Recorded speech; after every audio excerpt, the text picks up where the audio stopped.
Hey there everyone, this is Samuel Johnson and welcome back to the MCU Perspective, Sony Edition. And today we're going to be discussing the second film to be released as part of Sony's universe of Marvel characters, Venom, Let There Be Carnage. Now, of course, well, my overall thoughts on the first Venom film was just that it was just alright. That it wasn't amazing, like it wasn't great, but it was entertaining enough, it had a lot there to like. And while some people were mixed on it, I myself thought it was enjoyable and had a good time with, and ultimately I had a good time with it.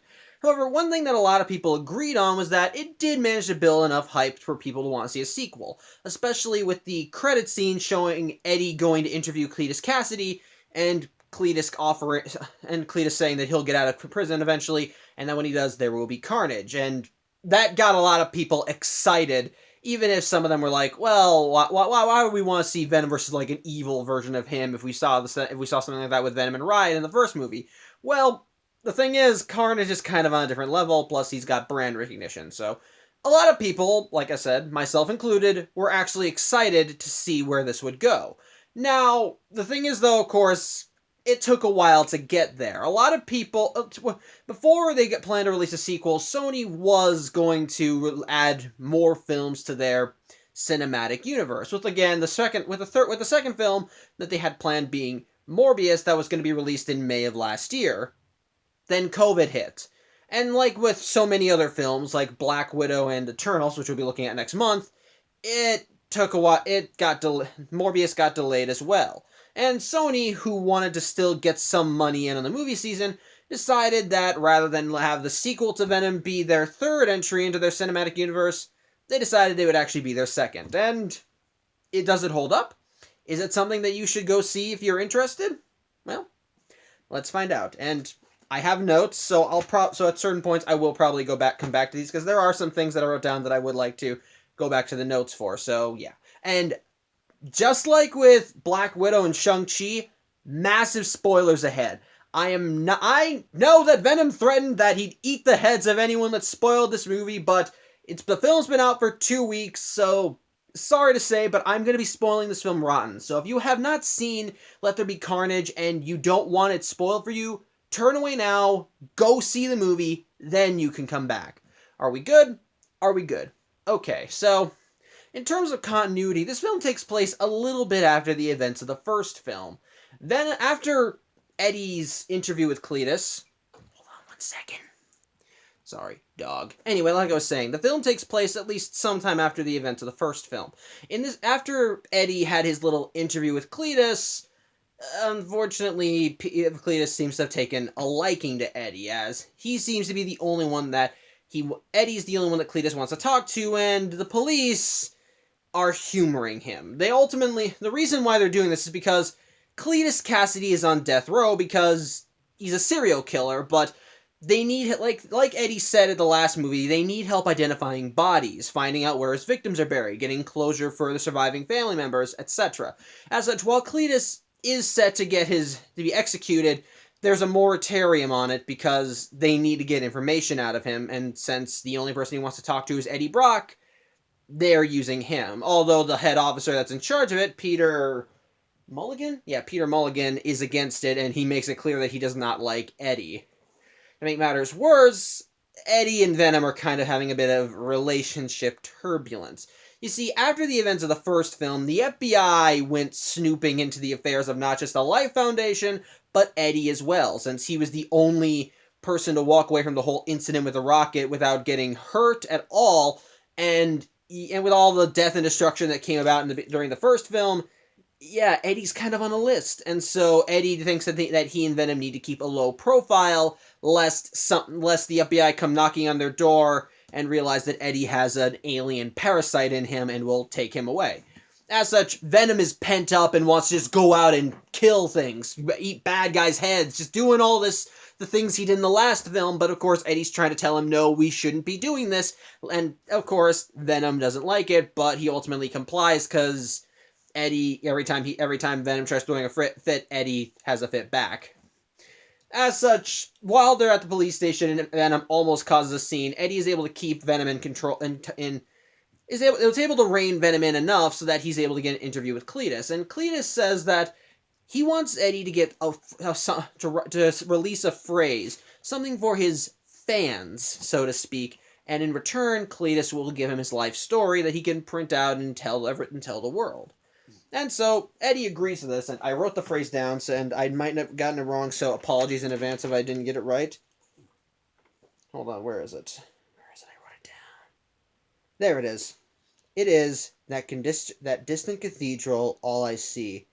Distant angel, part of me.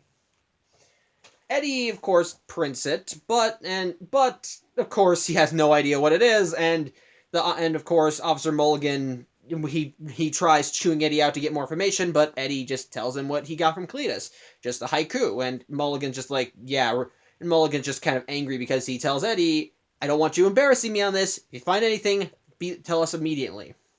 And of course, Eddie's like, yeah, sure, whatever. Eddie and Venom don't like Officer Mulligan. However, before they left, Venom noticed something in Cletus's cell. Apparently, Cletus took to carving things in the surface of his cell, like images, places that he'd been to, etc. And so Venom saw this, and so the instant he and Eddie get back to Eddie's apartment, Venom starts going to the process of drawing them all out and trying to explain to Eddie what they mean. And Eddie, being a doofus, doesn't get any of it so Venom finally has to just spell it out. And one of the carvings was of an ocean bluff.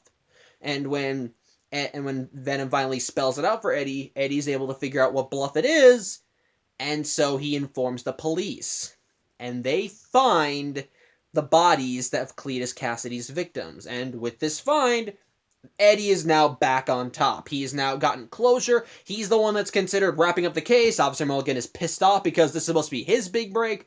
And unfortunately, with Cletus Cassidy's victims now found, there's no real reason to keep him alive, which pisses him off something fierce.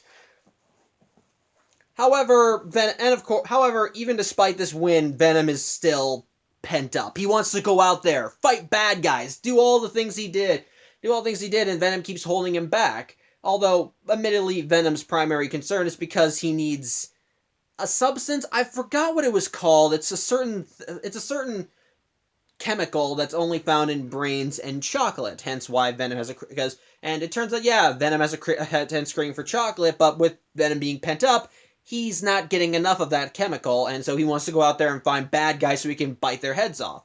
Eddie's been supplementing him by having him going and eating chickens, but Venom is not having any. Venom doesn't like that. And even when Venom does manage to re-exert enough control to go and get them to go out and fight bad guys, because they wanted to originally go to Mrs. Chen's store, who knows about Venom, to get chocolate shipment to come in. By the way, slight Stan Lee cameo. We see his picture on one of the magazine racks.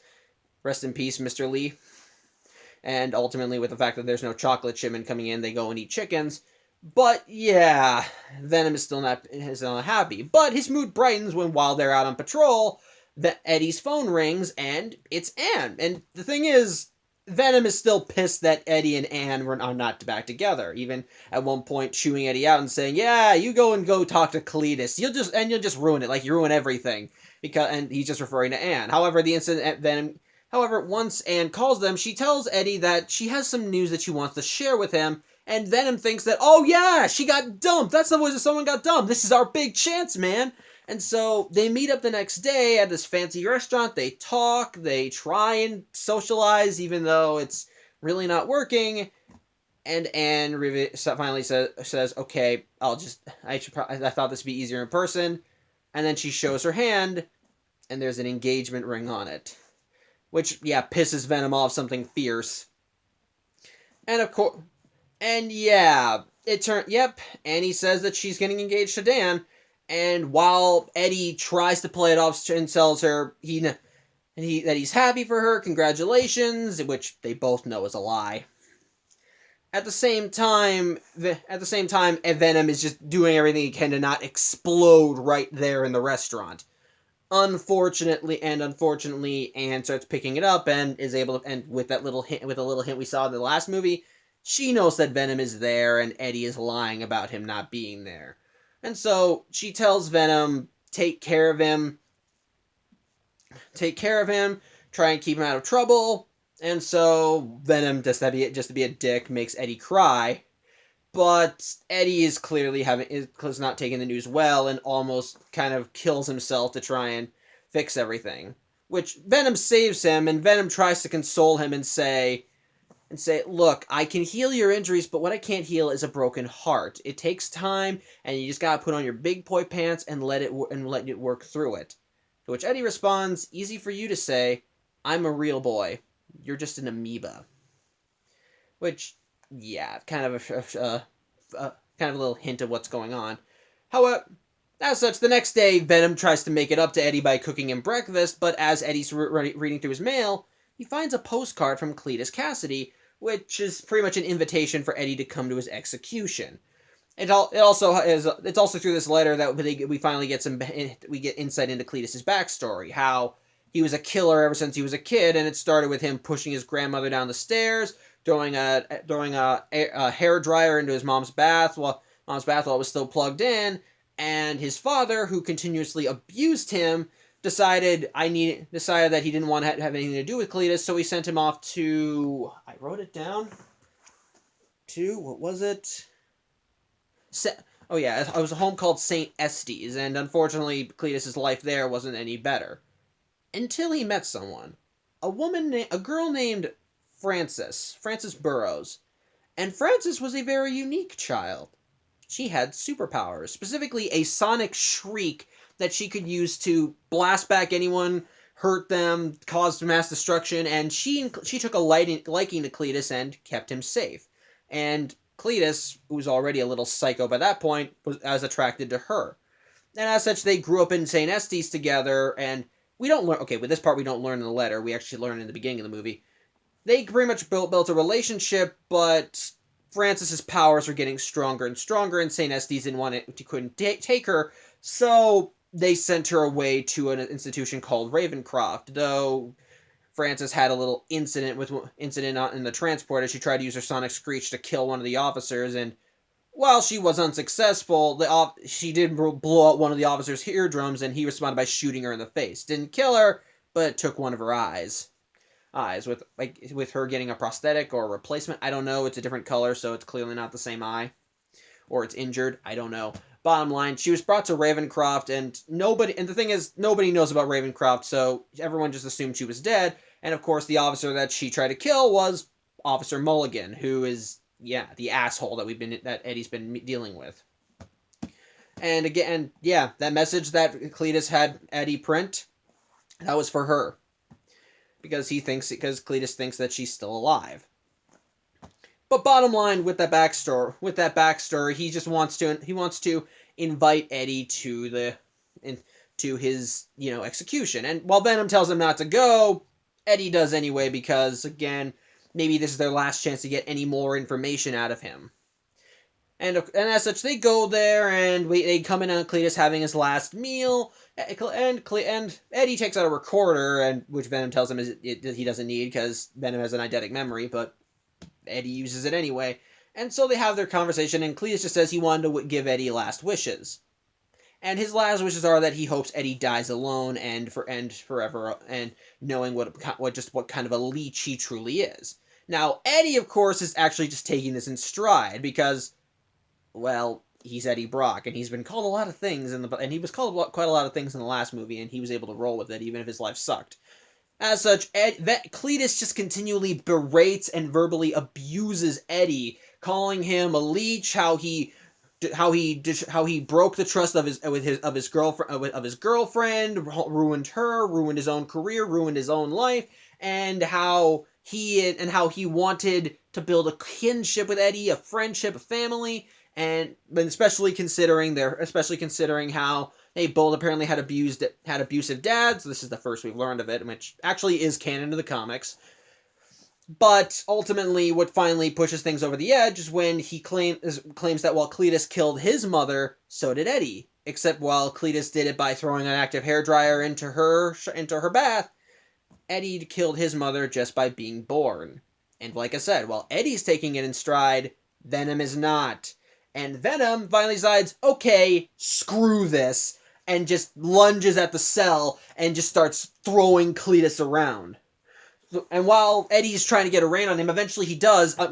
Venom pulls Cletus closer to Eddie, and Cletus, to defend himself, bites Eddie's free hand to try and draw blood. And that's what finally gets the officer's attention, who apparently just heard a tussle and finally looked up. And so he's able to pull him away and get Eddie out of there. But Cletus tastes like there's still a little bit of Eddie's blood on Cletus's lip, and he says, "I've tasted blood, and that is not blood." Eddie Brock's got a secret, but Eddie is escorted out before Cletus can learn more. At which point Cletus ends up taking a bit of blood off his lip, and it starts gestating. It seems to grow, and so Cletus just licks it up. In the meantime, Eddie is not happy with Venom, because Venom kind of blew this last big chance. And while Venom's all like, "Oh, come on, Eddie, it's fine.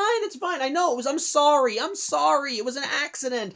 But yeah, Eddie is just pissed off now. And at which point, as such, he begins yelling at Venom, telling him he ruined everything, ruined his life, ruined everything. And Venom starts talking, but Venom is able to counter by saying, "You were a loser before we found you. Where did all that fame come from? We got it for you. We were the one that solved the case." But Eddie just says, "I don't care about being on the top. I want just quiet, and you've taken that away." And it just leads to an argument. Venom saying Eddie should feel lucky that Venom chose him. Eddie tells him that he was a loser, that he just took him because no one else did. And ultimately it gets capped on the head. It gets capped when Eddie tells Venom that on Earth he wouldn't get a job scrubbing. He couldn't get a job scrubbing toilets, which prompts Venom to break his nose twice. Which leads their verbal assault turning into actual assault as they get into a fight inside the apartment, which results in Venom just tossing all of Eddie's junk out the window.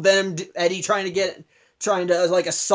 hit Venom as much as he can, and any chance he gets, and Venom just wiping the floor with him, figuratively and literally. He kind of does that, and pretty much, and yeah, Venom is clearly the better of the two, especially since he's a living pile of slime who can outmaneuver and outthink Eddie at every opportunity.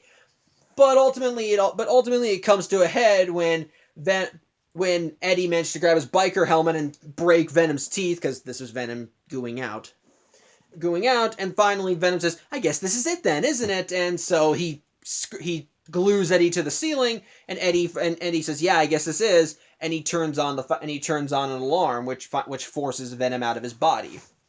And so yeah, Venom hits the streets, bonds with the homeless guy. Just to pour salt on the wound, he destroys Eddie's motorcycle, bonds to him, and then jumps off the homeless guy to a passing motorcyclist. And Eddie yells out that he wishes he never met him before Venom gives him the middle finger. So yeah, they broke up.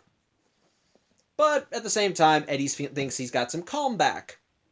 Doesn't last long though, because we then cut to Cletus's execution. We see him in a gas chamber, all strapped down, ready for them to give him a lethal injection.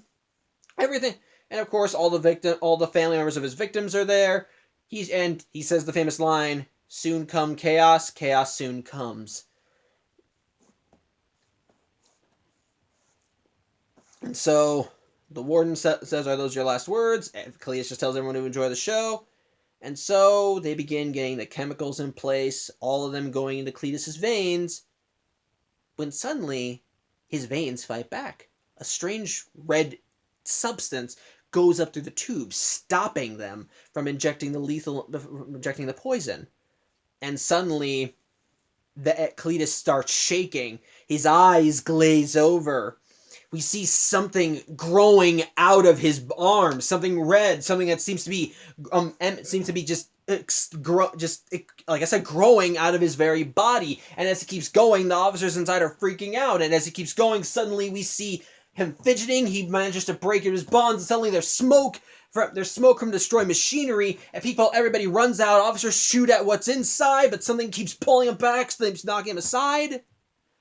And from the smoke, we get our first look at Carnage. And oh me, oh my, it is a glorious first look. Because Carnage takes no prisoners.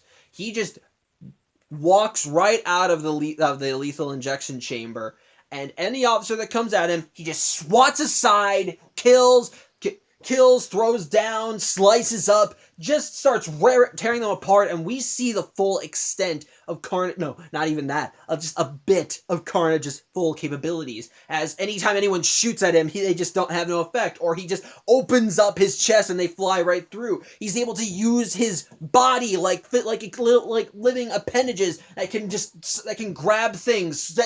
Having his he can actually make his entire body just go from place to place, not like with symbiote goo, but like his actual physical body. It's like it's like his body grows and he just moves with it. He goes around the prison, knocking guards aside, everyone's shooting at him. He kills one left and right, just causes various, for lack of a better term, carnage, ripping everything apart before he finally creates a giant whirlwind and a whirlstorm which pulls in the warden, and Cletus from inside just says, "Any last words, warden?" before he and Carnage bite the guy's head off and then break out of the prison, with Cletus just doing a little merry jig, singing about how he's out and how the warden tasted like ham. And sure enough, Cletus's breakout gets the attention of the police, and of course Officer Mulligan goes to Eddie's apartment and tells Eddie that Cletus escaped, giving Eddie some warning about how Cletus may come for him. As such, Eddie just realizes that he needs to figure out how to stop Cletus before he comes to him, and so he realizes, what would Venom do? Follow the clues and bite the guy's face off before he can find him. As such, Eddie looks back at the drawings that Venom made before from Cletus' cell, and one of them is of, St. Estes, because he using the letter that he got, plus the recording, plus the phrase that Cletus had him print, he's able to realize that he was able to think maybe there's a connection there. And so Eddie goes to St. Estes, and sure enough, he finds a tree that says CK plus FB in a heart. And so Eddie calls Officer Mulligan and gives him the information. Sorry, I'm just going to adjust this a little. Okay. Sorry about that. And so he says, whoever this FB is, then that's probably a person that Cletus is going after, but Officer Mulligan says that's Frances Burrows, and he can't be going after her. I killed her myself.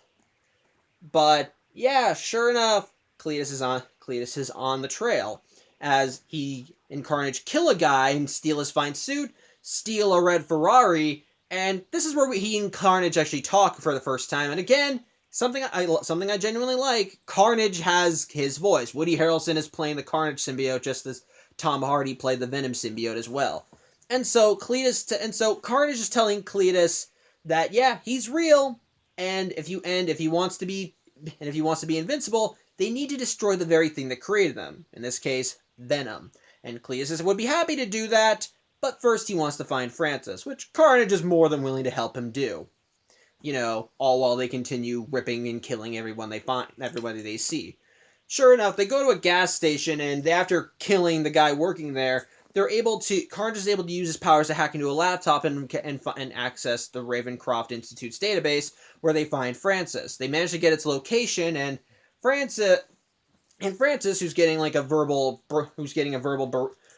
abusing from the head. Sorry, Xander's over there just licking himself.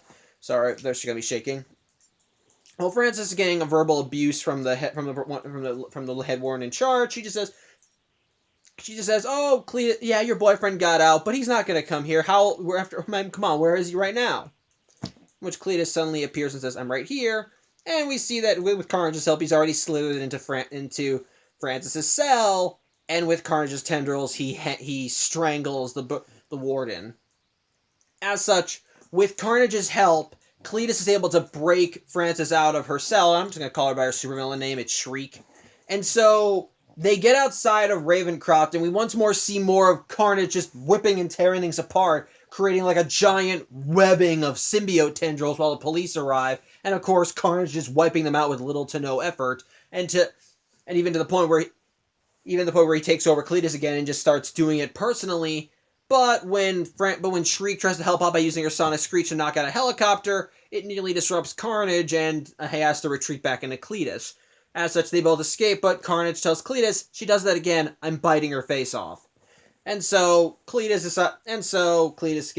tells this to Frances, and sure enough, as they're escaping, we see, as they're escaping, we see the police arrive to the disturbance, and of course, Officer Mulligan is there, and he finds Francis' cell with her name on it, and he's like, oh crap. As such, for whatever reason, he decides to go back to Eddie. Because, well, he doesn't like Eddie, as we've established, and he managed to pull up enough information on Eddie, and the thing is, Eddie mentioned Francis before all this, and suddenly she broke free from an institute he'd never heard of before today. And of course, he ties that back into all the incidents that Eddie was involved in the previous movie, and he starts wondering what the heck happened. And thing is, he mentions how Cletus was able to make people see him as a monster, as he's having these weird powers and everything, which actually gets Eddie thinking. And he realizes that when Cletus bit him, he got a bit of the symbiote goo from his blood, and now has his own symbiote. And at which point, when he realizes this, he realizes, oh crap, he's got to find Venom. As such, he calls Annie and gives her an update on the situation, and so, yeah, he tells her Venom's gone, you gotta find him. But as for Venom himself, he's partying. It turns out after he ditched Eddie, he's just been jumping from host to host, trying to enjoy life, have his moments, just party hard, just enjoy everything. And yeah, he's clearly having fun because he keeps jumping from host to host and just trying to enjoy himself, even going to like a rave with a bunch of weirdos and thinking, oh, this is just great, look at me, you love me, yada yada yada. But at the end of the day, it all feels hollow because the entire time he's partying, he just wishes Eddie was there with him. And to make matters worse, as we've established in the last film, if symbiote's not consistently fed, it turns on the host, and so Venom's just been working through hosts one by one, and every time one body fails, he just jumps to a next. And so his search, he eventually winds up back at Mrs. Chen's bodega, and well, after that body kicks the bucket, he asks Mrs. Chen for help, and well, he bonds with her. As such, that's where Annie finds them, because Eddie told her about how Mrs. Chen was supplying them with chocolate, and Venom kind of needs that. And of course, the instant Mrs. Chen sees Annie, she just starts verbally berating her, and even when she tries telling, and so eventually Annie puts two and two together and realizes that Venom's in her, and she tells Venom about how Cletus has his own symbiote and how he's coming for them. But Venom, of course, doesn't want to hear it, but ultimately Annie's able to sweet talk him by saying how big and strong he is, how she wants to see him in action, and that rubs Venom's ego just enough because he still likes Annie too, and he says, alright, fine, let's go save the asshole. As such, Venom bonds with Annie again, and since Annie is Eddie's designated lawyer, she's able to just walk in, Venom comes out, they break Venom, and she and Venom break Eddie out, but Venom still doesn't want to talk to Eddie. As such, Eddie finally has to just nut up and say, look, I'm sorry, I should not have said those things, I was a loser, I should not have done that, we're in this together, you're a part of me, you make me strong, make me strong, you're not nothing, and of course, Venom's just milking it as much as he can, but eventually he does accept the apology and joins back up with Eddie. In the meantime, as such, Eddie tells Annie and Dan that they have to get out of town because Cletus may be coming for them, which while Eddie tries shaking Dan's hand amicably, Venom just smacks him twice, which is hilarious. But yeah, back on the Cletus and Carnage front, Cletus and Shriek end up burning down I forgot its name already. St. Estes, because it's been abandoned. But that's meant to be the first step of their union, and they decide that they want to have a wedding now. And of course, all three of them want to bring guests, the people that they all believe ruined their lives. Francis wants to get Officer Mulligan, Cletus wants Eddie, and Carnage wants Venom. As such, they go about trying to get them, and the first stop that Cletus makes is to Eddie's apartment, and with Eddie broken out of prison, Officer Mulligan goes there, and so the instant that Cletus sees him, Carnage comes out and manages to kidnap the officer, while Francis goes in Eddie's apartment, and of course he's not there, but she does find the wedding ring for Anne, and realizes if he's not there, maybe she knows, and as such, Shriek and Cletus go to her, or Shriek goes to her house while she and Dan are packing, and while Anne isn't talking, she does kidnap her, and tells Dan, if Eddie wants Anne back alive, he needs to come to the cathedral. His head for hers. As such, Dan calls As such, Dan calls Eddie and lets them know what they did, where to meet, and so Eddie and Venom go out there Eddie and Venom get all prepped up and go to the church, and we see Cletus and Francis there, all set to have a wedding. Carnage is, of course, spreading his tendrils about, making sure everyone follows procedure. There is a priest there. And he's all tied up in a coffin, and everything is all hunky dory. They say their vows, and of course, before the union is completed, the priest says, does anyone object to this union? And Venom bursts in saying, where is she? And so Cletus looks to Venom and lets Carnage out. Only for Venom to see Carnage and go, oh shit! And immediately go back in. Because it turns out, yeah, like I mentioned in the last vlog, apparently red symbiotes are dangerous. And so immediately Venom's like, holy shit, no, not getting involved in this. Not doing this. Annie will forgive us. We never liked her anyway. Congratulations to the happy couple. Bye. But of course, Eddie's just trying to get Venom to come out, and Venom's still not doing it. And so it's just fine. How about this? You can eat everybody aside from the priest. You promise? And with that promise, Venom finally comes out, and so Cletus gets himself armed with Carnage coming out. And so begins the climax of the movie, and it is fucking glorious. Seeing Venom and Carnage try and go all out on each other, as both are just going nuts all across the church. We see them destroying columns, knocking each other aside, whenever Venom doing his best to outmaneuver Carnage, and Carnage able to use his extendo limbs and tendrils to create weapons, grow extra arms, knock him aside, pull objects, throw them at them. Wherever they go, Carnage is able to use his tendrils to latch on to the surfaces, knock around, throw Venom into a column. And while Carnage does get briefly disabled by Dan throwing fire on him, it doesn't end what it still isn't. It's a temporary reprieve before Venom gets the fight going again, and Carnage is still too powerful. To make matters worse, tensions continue rising between Carnage and Shriek because, yeah, her sonic powers directly hurt him and, of course, Venom. And, of course, Officer Mulligan is there, and she wants him and she wants the good officer dead, and so as you do, he tries making a getaway the first chance he gets, and Carnage tells Shriek, you go ahead, kill him, you just gotta shut your mouth. And of course, they don't see eye to eye on this, but she does comply enough to try and chase after them all again and again. Carnage is connected to Cletus, so maybe best to at least work with him for now.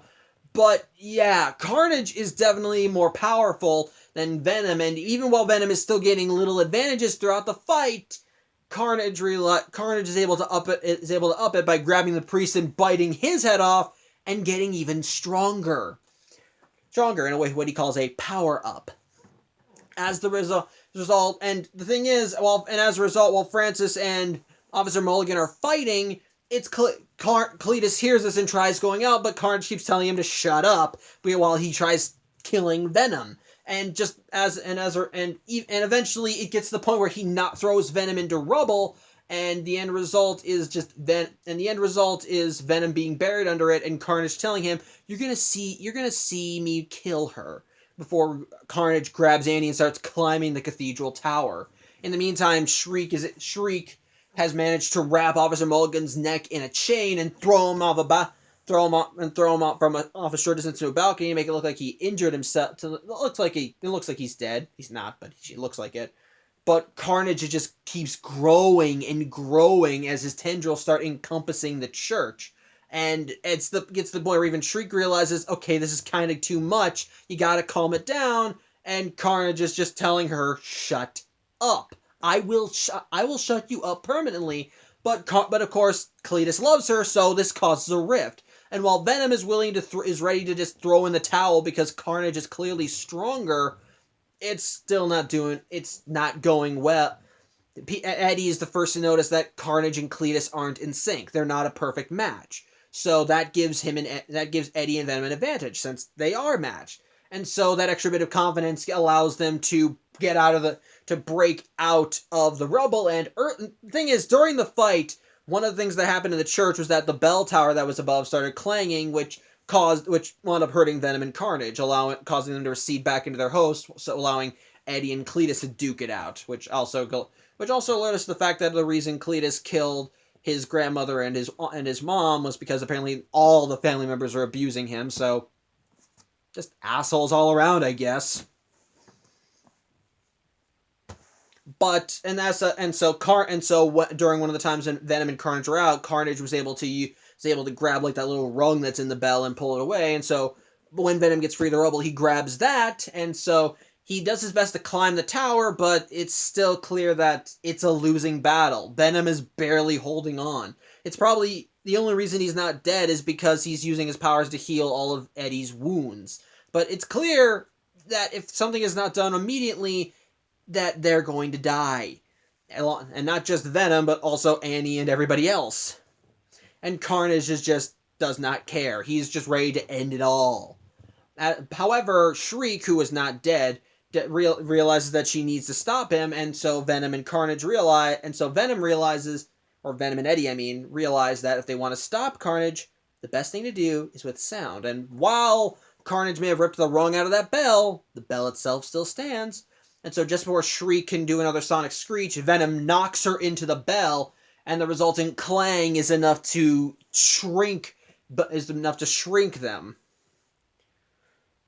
Oh no, actually, Venom. Oh no, sorry. Earlier in the fight, Venom managed to use the rung from the bell to stab Carnage in the eye before he could eat Annie, and Venom was able to lower Annie down to the ground safe and sound. Then that's when the bell power thing came in. So, Carnage and Venom are still fighting, but as the bell rings, it's knocked off. Shriek falls from the bell tower to the bottom of the church, and she managed to use one last sonic screech on the bell as it falls on her, and it resonates across the whole church. And as Venom and Carnage are fighting, it's enough to force both symbiotes off of their hosts and causing Eddie and Cletus to fall. But however, as Eddie falls, thankfully Venom is able to reach Dan and Annie, who are climbing the rafters, and through them it's able to join back up with Eddie and bond back with him before he hits the ground and able to fix him. Whereas Cletus, he breaks, I think, both of his legs. While the Carnage symbiote's crawling back to him and Cletus is reaching out for it, Venom just grabs the Carnage symbiote and eats it. As such, Venom picks Cletus up, and Cletus and Eddie have one last chat, and it turns out the reason, and Cletus once again reiterates how he just wanted a friend in Eddie, how he saw them as kindred spirits, and Eddie of course says, I'm sorry for you, and then Venom just says, fuck this guy, and then bites his head off. As such, the police of course are coming in because massive disturbance like that, and thing is, they're obviously going to be looking for both Eddie and Venom. So Annie tells Eddie that he's got to go, he's got to run because they're going to keep looking for him.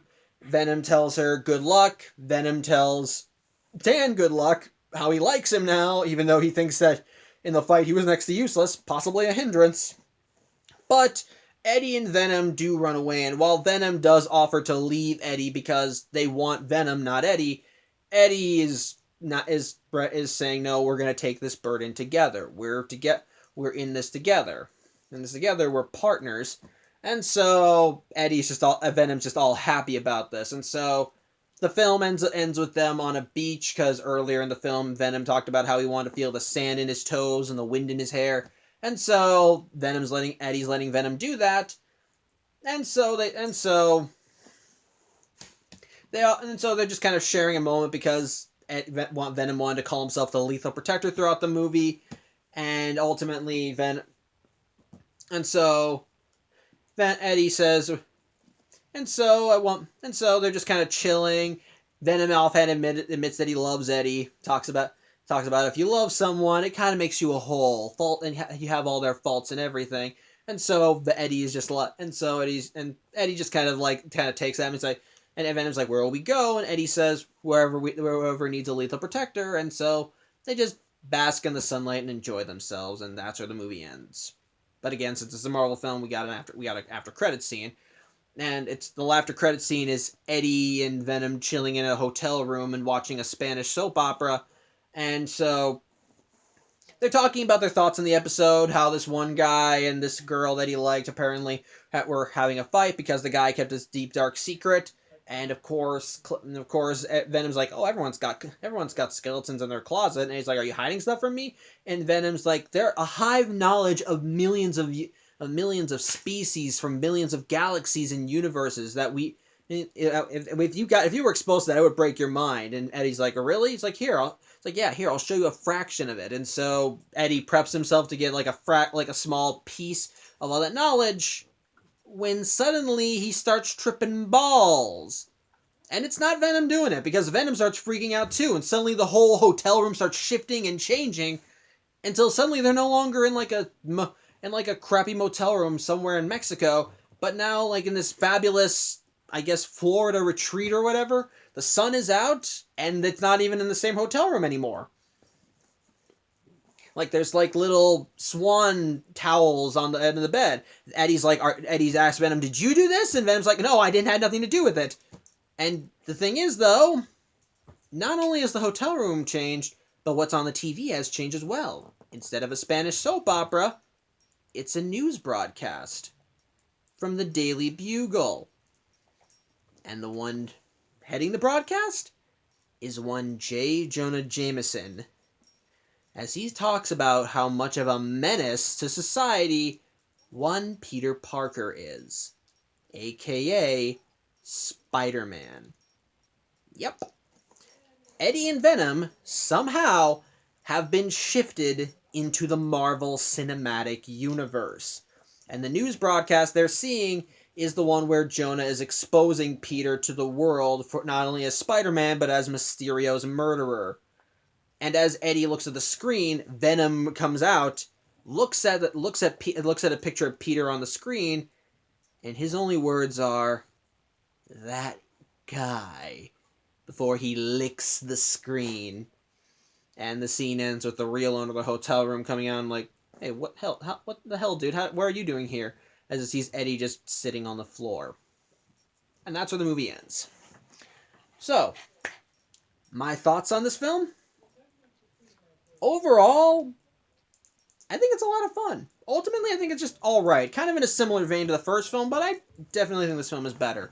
The first time I saw it, I just thought it was okay, but upon rewatching it and seeing more of the plot threads and how they come together, actually I think it's really good. I think it's better on a second viewing. It's not perfect, but it's definitely a lot of fun, a similar vein to the first film. And one of the strengths it has is, of course, Venom and Eddie. I like seeing more of their relationship fleshed out in this movie. I like seeing them bicker and work off each other like in this one. Only whereas in the first film we didn't have enough of that because Venom and Eddie bonded and got to know each other a little kind of too far in, to the point where their relationship felt a little rushed. Here they've had time to get to work on each other and have more and built a much more closer bond, for lack of a better term.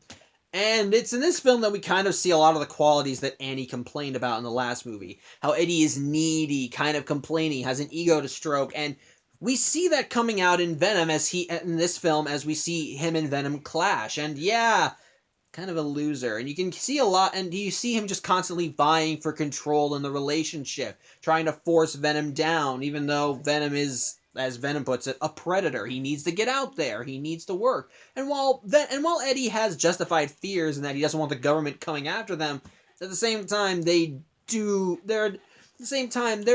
could be a way to let Venom out without, going nuts.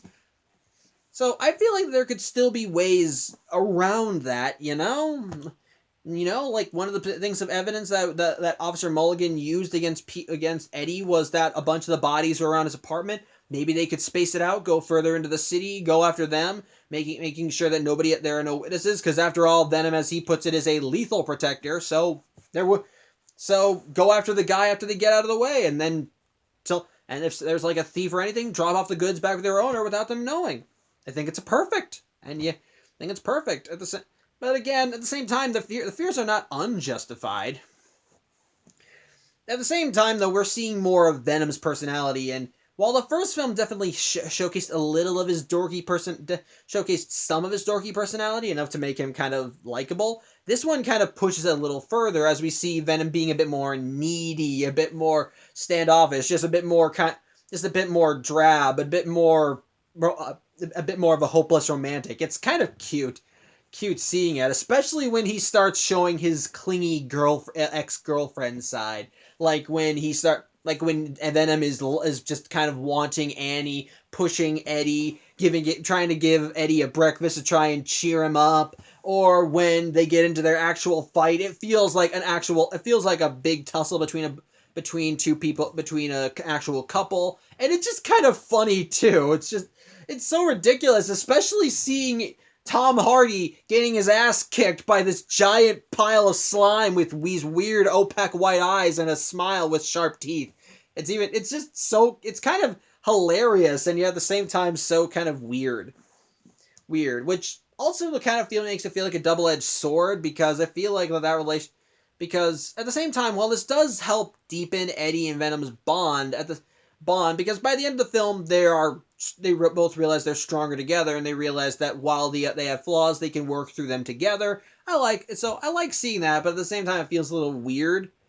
But at the same time, I do like but throughout the film, even while they're separated, they both realize just how much they want and need the other. See, like when Venom is separated from Eddie and is having the time of his life, the entire time that they're apart, Venom just wants Eddie to be back. Even though he's pissed at him and wants nothing to do with him, Venom still misses him and wants to have him back in his life, which does actually kind of match up with what the Venom symbiote is like in the comics. Because the Venom symbiote's a little clingy in the comics, to put it nicely.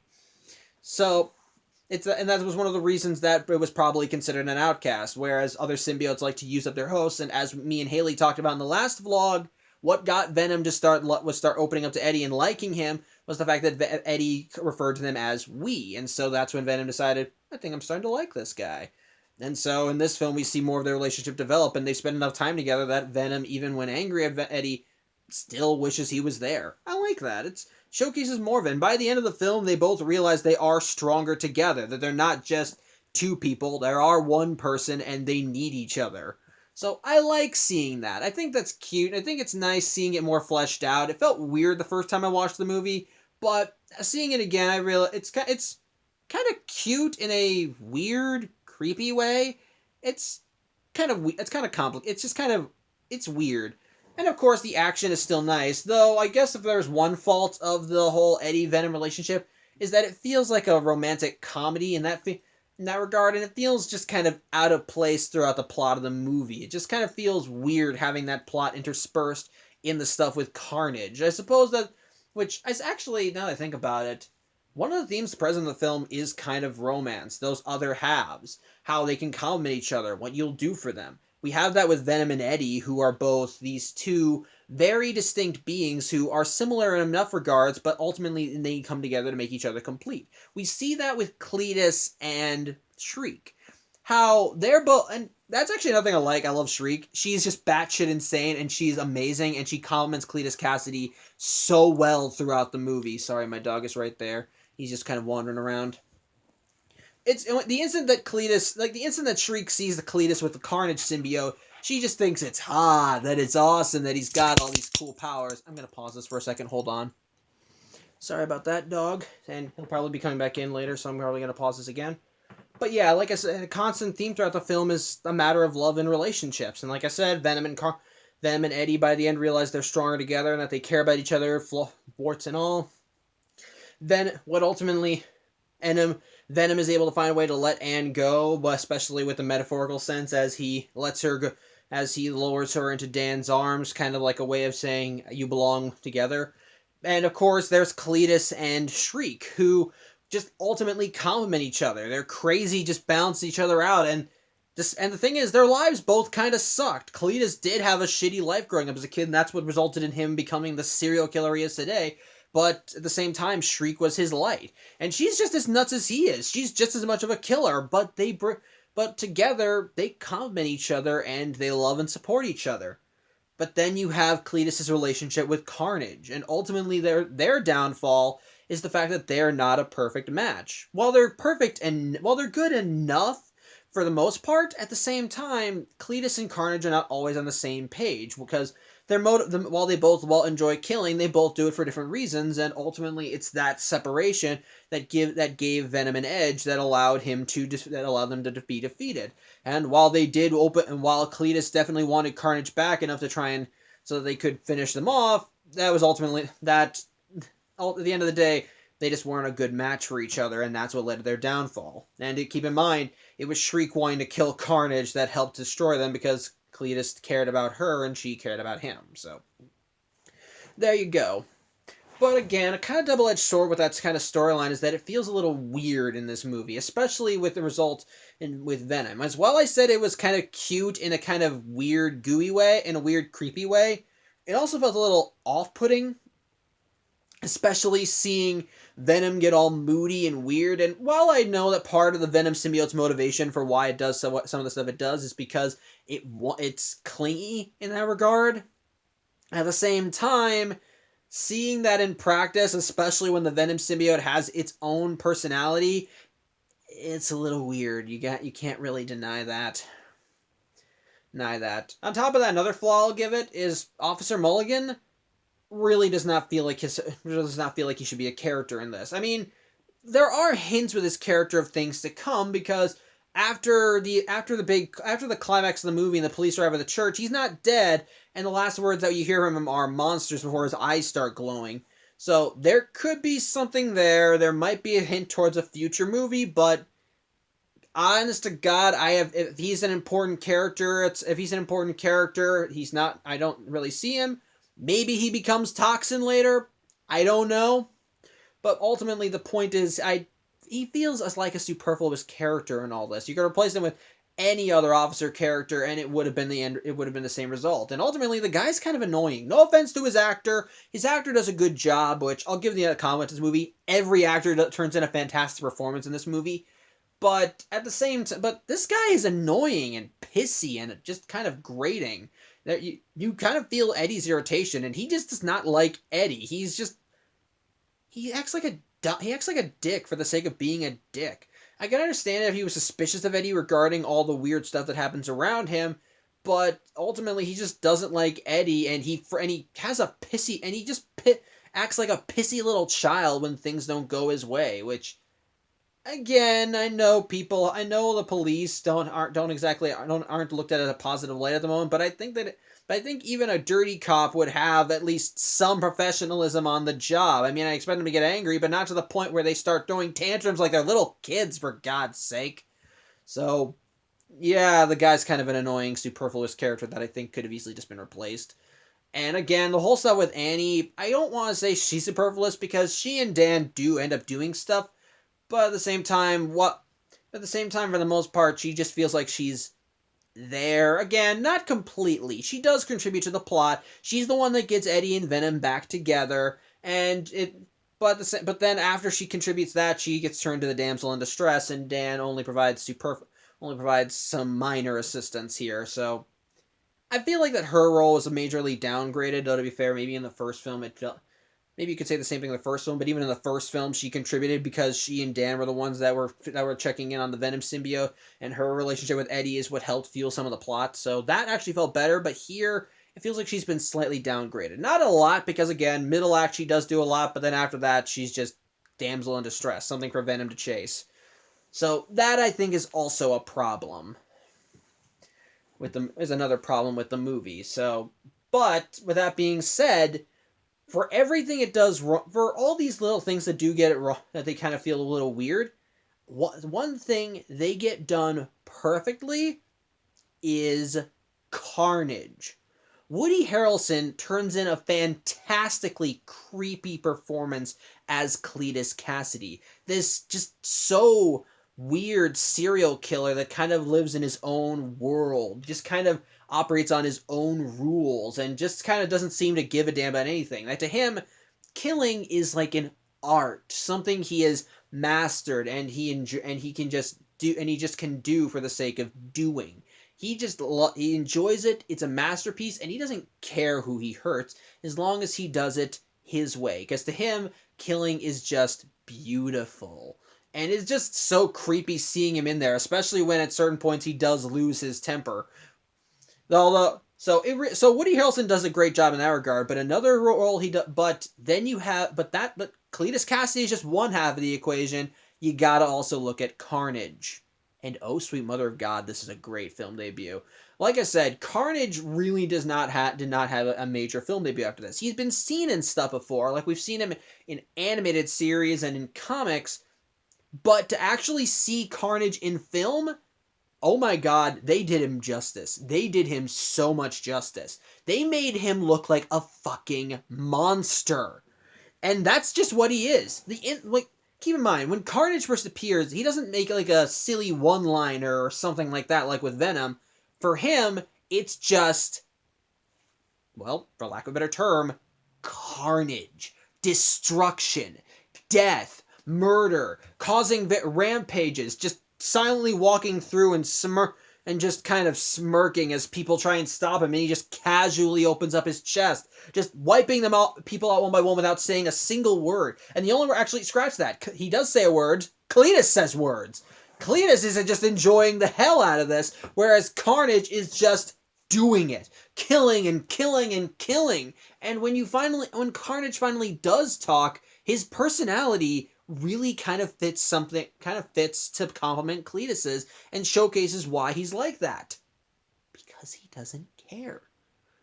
To kind of give a good example of Carnage's personality, he's kind of like a punk kid who works out at the gym and who doesn't feel like he needs to prove himself because he knows he's the best. And on top of that, this punk kid has joined a gang, not because he wants any power from it, but just because he can. He hurts people just because he can. And that's Carnage's personality.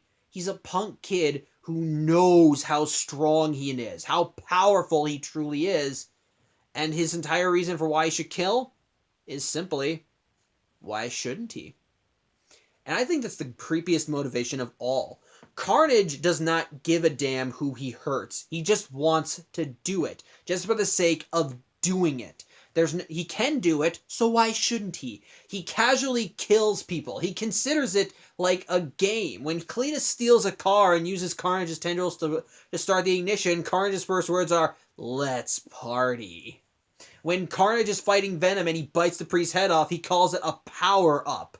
He just enjoys this. He feels to him there is no greater challenge. Like, he's already the top dog. He doesn't need to prove he's the best. He already knows he's the best. He just needs to show it.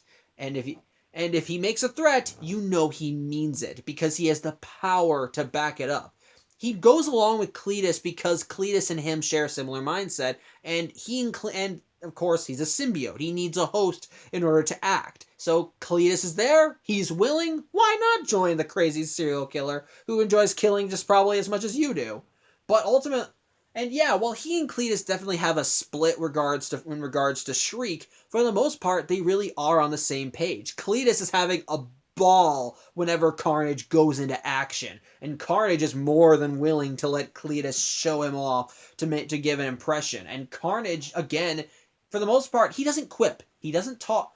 He does talk, and like I said, his personality does seem to be like a punk kid who thinks a punk kid who thinks that knows they're already strong and is just kind of cold and cruel. It really does, but again, but whenever he's in action, he mostly roars. He lets his actions do the talking. He just lets death and destruction go all around him, and he's just the instigator.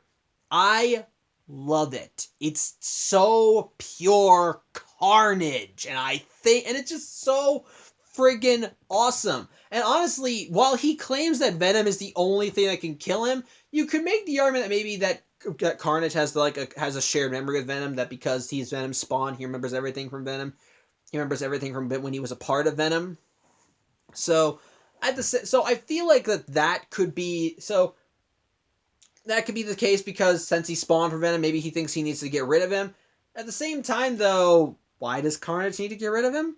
Because he clearly outmatches him, and the only reason that Venom manages to beat him is by outthinking him and having a much better bond with his host. But I suppose you can make the argument that because Venom is his dad, essentially, it's if I want to survive, I need to get rid of who came before. And to be fair, he's a much stronger symbiote. And what I like also is that you can clearly see the bits of how Venom and Cletus's personalities have affected Carnage. Like, you can see flashes of Venom's personality in Carnage's cavalier, I don't care, let's have fun attitude.